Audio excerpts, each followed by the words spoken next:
si Bato de la Rosa. Sabi dito, mga kababayan, kung si Bato de la Rosa yung tinutukoy ninyo, o sige, patulan na natin yung topic na yan. Ang sabi alisin sa Senado si Calvo. Kung si Calvong si Bato de la Rosa ang gusto nyong alisin, sinasabi dito ni Senator Panfilo Lacson na maaari na masuspende yung sweldo ni Bato de la Rosa dahil po sa pagkahaba-haba na nang hindi uma-attend o pumapasok sa Senado itong si Bato de la Rosa. Biruin nyo naman po yan. Kung hindi po mga pro-China, eto naman, hindi naman pumapasok, hindi naman ginagampanan ang kanyang tungkulin bilang isang senador ho. Nang dahil lang daw po, which is sila na mismo ang nagsabi, chismis lang. Di ba? Hindi totoo yung sinasabi ni Ombudsman Boying Remulla na meron, na merong warrant of arrest etong si Calvo, etong si Bato de la Rosa. Dapat mga kababayan, pumapasok na ito, bumalik na ito sa Senado. Nakabalik na ba? Wala pa din. Wala pa din, makapal lang mukha mga bossing. Hindi din ho natin talaga sila masisisi sa kadahilanan mga kababayan na kinakabahan din po yan talaga. Na kapag siya ay pumasok, biglang balik siya sa Senado, baka yung umagang nalaman ng PNP, CIDG, yung pagpasok niya, baka pong biglang magpa-formation ng mga kapulisan. Tingin ko po, ang balita ko po, mas higit daw po kung ilan yung kapulisang inilatag kay dating Pangulong Duterte, mas higit daw po yung ilalatag dito kay Bato de la Rosa. Kasi nga talagang nagtatago at talagang may tendency na manlaban itong si Bato de la Rosa.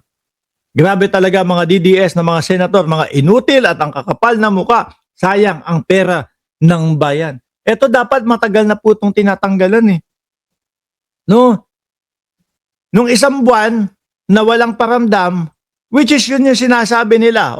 Hindi nagpaparamdam, walang kahit ano. Parang awol na din po yun Diba? Mamamayang Pilipino nagtatanong, nasaan na si Bato? Nasaan na yung senador natin? Tuloy-tuloy ang kaltas sa amin, sa aming kinsenas katapusan, pambayad, doon sa mga senador, kasama si Bato de la Rosa.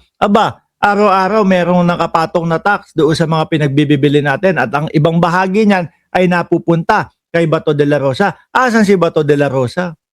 Dapat dati pa lang, sabihin na natin, tayo, mga simpleng Pilipino, 1 linggo ka o 3 araw, 4 na araw ka hindi pumasok. Iba na.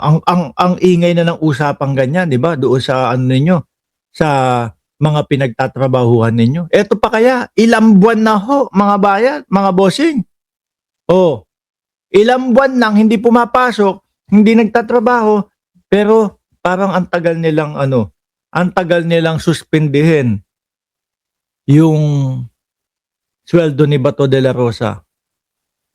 No work, no pay. Bugi Arellano. Shout out sa inyo.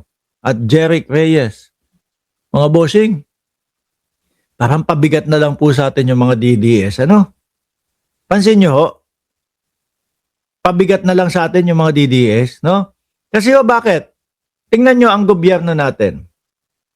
Walang sawa po na naghahagilap ng mga proyekto, walang sawang gumagawa ng proyekto, walang sawang naghahabol po doon sa mga korap ng bayan natin. Pero yung mga DDS, kung sino pa po yung mga nakikita ng gobyerno na nagpapahirap po sa ating bayan, yun pa yung mga kinakampihan nila.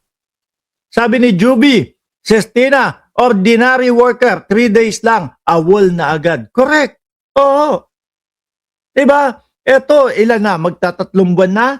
Mag-4 na buwan na, mga bossing?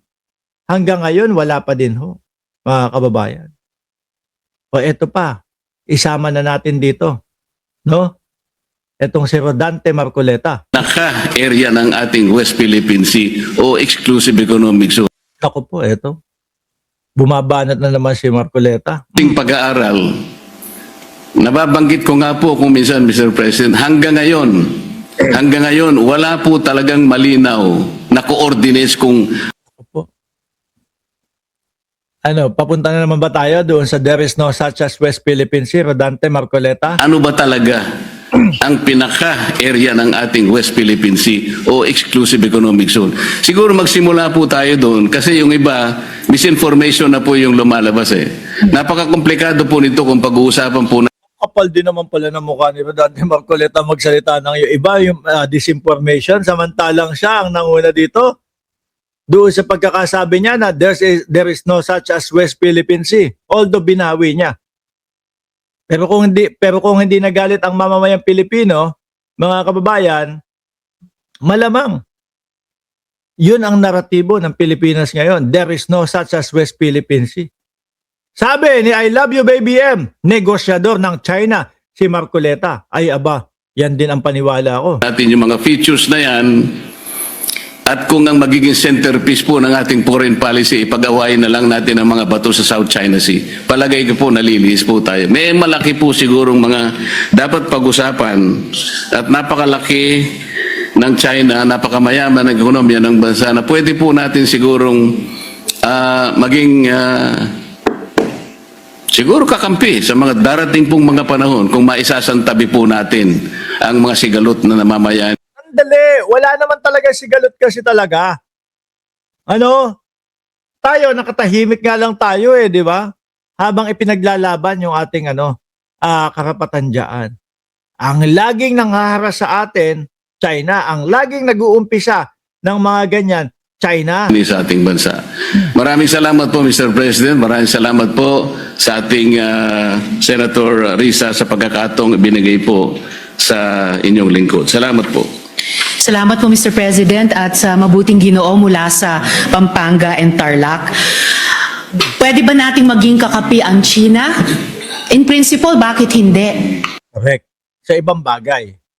Pero pwede ba nating maging kakampi ang China kung ipagpapatuloy niya ang pinaggagawan niya sa ating karagatan, sa internet, at nagsimula na siya, laban na sa mga opisyal ng ating gobyerno.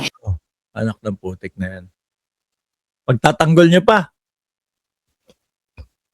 Ang unang panghihimasok, actually hindi lang ito yung una, pero isa sa panghihimasok ng China, mga bossing, depensa ng Pilipinas. 'Di ba? Yung mga Typhoon missile, kinu-question nila. Nasa loob ng ating bayan, ha? At pandepensa doon sa kung sino man ang umapi at mangbuli sa atin. Kinwestiyon nila bakit daw meron tayo na ganon. At ang nakakatawa pa, sinegundahan pa ng Vice Presidente, mga bossing.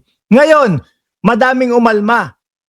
Nung natanggal ang Vice Presidente sa NSC, National Security Council, bakit nyo tinanggal? Ganito, ganyan. E tingin nyo ba hindi karapat-dapat?